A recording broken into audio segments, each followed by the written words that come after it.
Good evening. This is the Duke of Fremont Street, broadcasting from Las Vegas, Nevada. Welcome. Salute.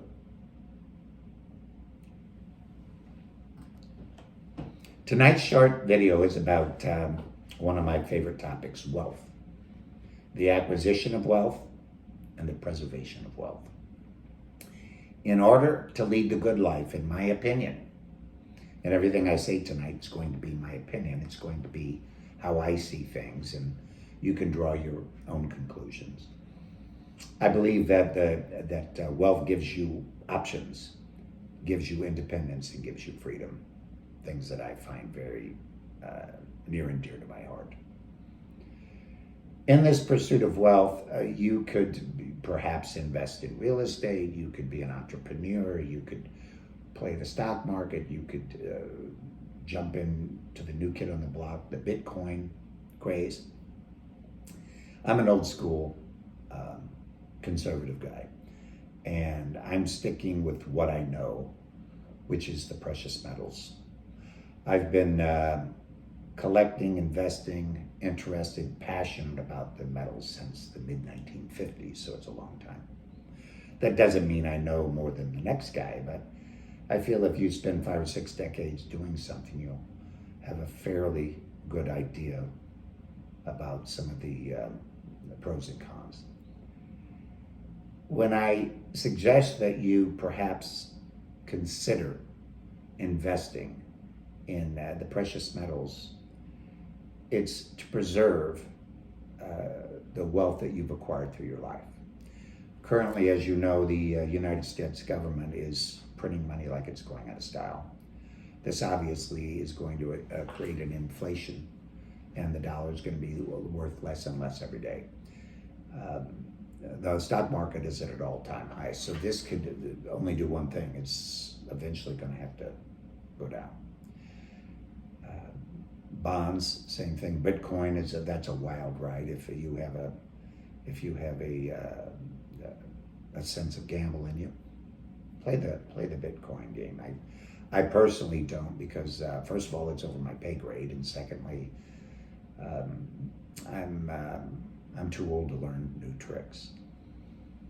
With the metals, there's a track record of around 6,000 years of precious metals, gold in particular being a form of wealth. And all the other things that I'm talking about are relatively new. The fiat currency that we use today is paper. It's only paper, and paper is circulated by decree and mandate and by the acceptance of the populace. Silver and gold is not printed. It's pulled out of the ground with sweat and toil, and it has an intrinsic value that will never go away. Though I do like gold, here's a few examples of the gold coins, the modern and the historic. My preference is silver. I believe silver is a real bargain today. At 1980s, it was close to $50 an ounce. Today, it's less than half of that. Everything else in the world, a car, a house, groceries, they've increased in value in multiples of 1, 2, 5, 10, 20. Whereas the silver is, once again, less than half of what it was back in 1980 dollars. If by chance you decide that you wish to invest in the precious metals, in particular the silver. Oh, Nevada's a silver state, for those that didn't know. You can buy it in many forms. You could go from 1 gram up to 1,000-ounce bars if you wish. I wouldn't recommend 1,000-ounce bars. I wouldn't recommend 100-ounce bars in the event that you wish to liquidate.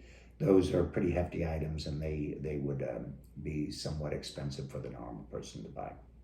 We could start with an item as small as 1 gram. That's a 1 gram bar or 1 gram round of pure silver. There's 31.1 grams in an ounce. So these would be very negotiable. These would be very a lot of barterability, that's hard to say, with those. Then you move up to a fractional such as the 10th ounce. The 10th ounce happens to be one of my favorites. These, incidentally, are my own Duke ducats. These are 1/10 ducats. And from the 10th, you move up to the 1-ounce variety. The 1-ounce is, I think, one of the most popular forms of silver. These happen to be Duke ducats also. Or you can get regular silver rounds, which usually come in 2, 20. Or you could get, like, those are generic, so you could get the countries that, like the American Eagle, for example, very popular, very high premium, but very desirable. Moving up the ladder, oh, there's the 10-ounce, the 1-ounce bars also, just like the 1-ounce rounds. Then you move up to the 10-ounce bar. I wouldn't recommend going any higher than a 10-ounce because the price per unit is a little too expensive for a normal person. One of my personal favorites is the old-fashioned money pre-1965, the quarters, dimes, and halves, which were actually made of 90% silver. And the funny thing about those, I love the sound of that silver, they've never lost their purchasing power. In the 1950s, my mother would give me a dime. Well, actually, it would be like a mercury dime. There's even a barber dime, which goes back in the last century. And she would send me to the store to buy groceries. I could buy a dozen eggs, a gallon of milk, a loaf of bread. She said, take this dime and do that. Would you come home with the change? Today, in 2021, you could take that same silver dime and have the same results. You would get the same amount of bang for your buck. It's never, so the silver itself has never lost its purchasing power.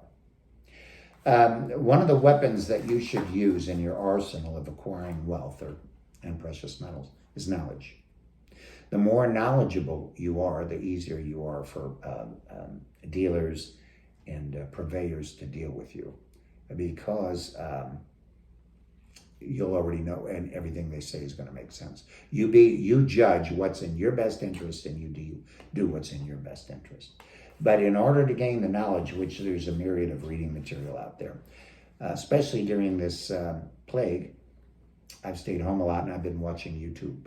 In fact, that's what kind of inspired me to do my own YouTube videos, which I'll be hopefully doing on a regular basis. But on YouTube, I've listened to a lot of the experts and supposed experts about the precious metals.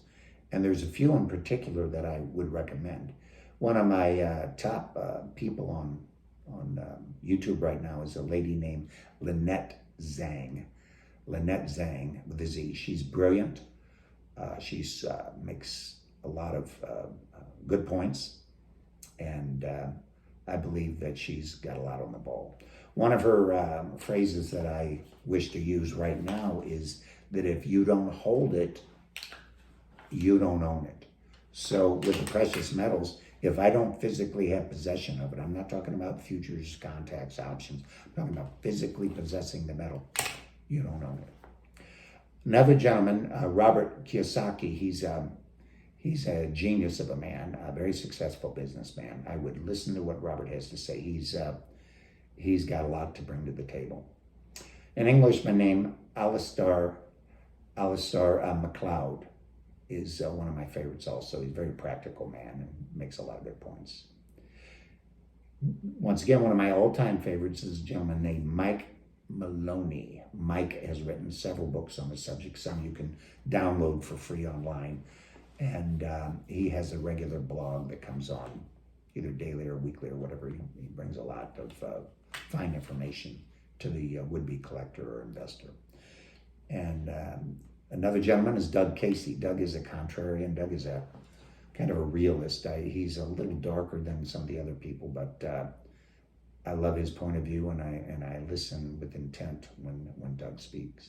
Now, I just happen to be mentioning these few people. There's many, many others that I also find very valuable in my pursuit of knowledge about this game. In the meantime, if you wish to get in touch with the Duke, with me, anytime you wish, my phone number is 702-561-9431.